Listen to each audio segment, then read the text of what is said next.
মধ্যপ্রাচ্যের আকাশ বাইরে থেকে যতটাই শান্ত মনে হোক না কেন, বাস্তবে সেখানে চলছে এক নীরব শক্তির প্রতিযোগিতা। প্রতিটি দেশ এখন প্রযুক্তিগত সক্ষমতা বাড়ানোর দৌড়ে নেমেছে। আর এই প্রতিযোগিতার মাঝেই ইরান এমন এক সামরিক প্রযুক্তির ইঙ্গিত দিয়েছে যা আন্তর্জাতিক মহলে নতুন করে আলোচনা তৈরি করেছে। দীর্ঘদিন ধরে কঠোর নিষেধাজ্ঞার মধ্যে থাকা একটি দেশ কিভাবে এত দ্রুত উন্নত সামরিক প্রযুক্তির দিকে এগোচ্ছে, সেটাই এখন সবচেয়ে বড় প্রশ্ন।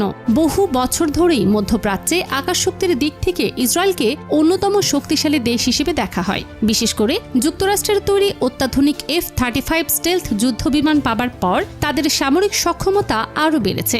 এই যুদ্ধবিমান সহজে রাডারে ধরা পড়ে না, উচ্চ গতিতে চলতে পারে এবং আকাশে থেকেই অত্যাধুনিক কমান্ড সিস্টেমের সঙ্গে কাজ করতে সক্ষম। তাই সামরিক বিশ্লেষকদের অনেকেই F-35কে শুধু একটি যুদ্ধবিমান নয়, বরং প্রযুক্তিগত আধিপত্যের প্রতীক হিসেবেই দেখেন।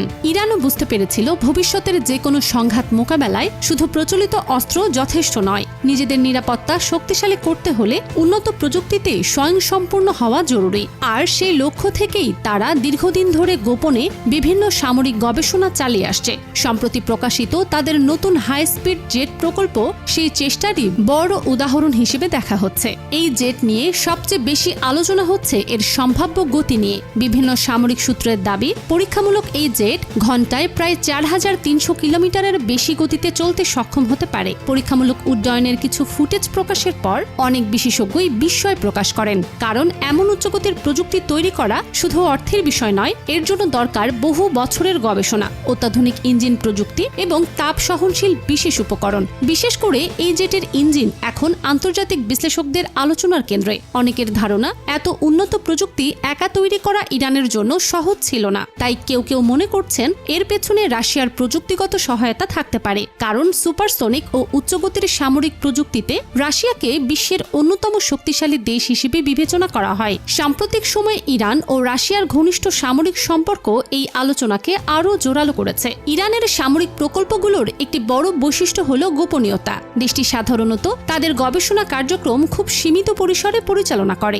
ফলে বাইরের বিশ্ব অনেক সময় বুঝতেই পারে না তারা ঠিক কোন পর্যায়ে কাজ করছে। এমনকি উন্নত স্যাটেলাইট পর্যবেক্ষণ দিয়েও অনেক প্রকল্পের পূর্ণ তথ্য পাওয়া কঠিন হয়ে যায়। এই নতুন জেট প্রকল্পটিও ঠিক তেমনই একটি রহস্য ঘেরা উদ্যোগ। বিশ্লেষকদের আরেকটি গুরুত্বপূর্ণ আলোচনা হচ্ছে জেটটির কাঠামোগত উপকরণ নিয়ে। ধারণা করা হচ্ছে এতে সাধারণ ধাতুর বদলে তাপ সহনশীল বিশেষ ধাতু ব্যবহার করা হয়েছে, যা অতিরিক্ত গতির সময় সৃষ্ট তাপ মোকাবেলায় কার্যকর হতে পারে। উচ্চ গতিতে চলা যে কোনো জেটের জন্য এটি অত্যন্ত গুরুত্বপূর্ণ একটি বিষয়। অনেক সামরিক বিশেষজ্ঞ মনে করছেন ইরানের আসল লক্ষ্য হয়তো আরও বড়। তারা শুধু পরীক্ষামূলক জেট তৈরি করেই থেমে থাকতে চায় না, বরং ভবিষ্যতে নিজস্ব উন্নত যুদ্ধবিমান তৈরির পথ তৈরি করছে। যদি এই ইঞ্জিন প্রযুক্তি পুরোপুরি সফল হয়, তাহলে আগামী কয়েক বছরে ইরান এমন একটি যুদ্ধবিমান তৈরির চেষ্টা করতে পারে যা আধুনিক স্টেলথ জেটগুলোর সঙ্গে প্রতিযোগিতা করার মতো সক্ষমতা অর্জন করবে। এই খবর সামনে আসার পর মধ্যপ্রাচ্যের সামরিক ভারসাম্য নিয়ে নতুন করে আলোচনা শুরু হয়েছে।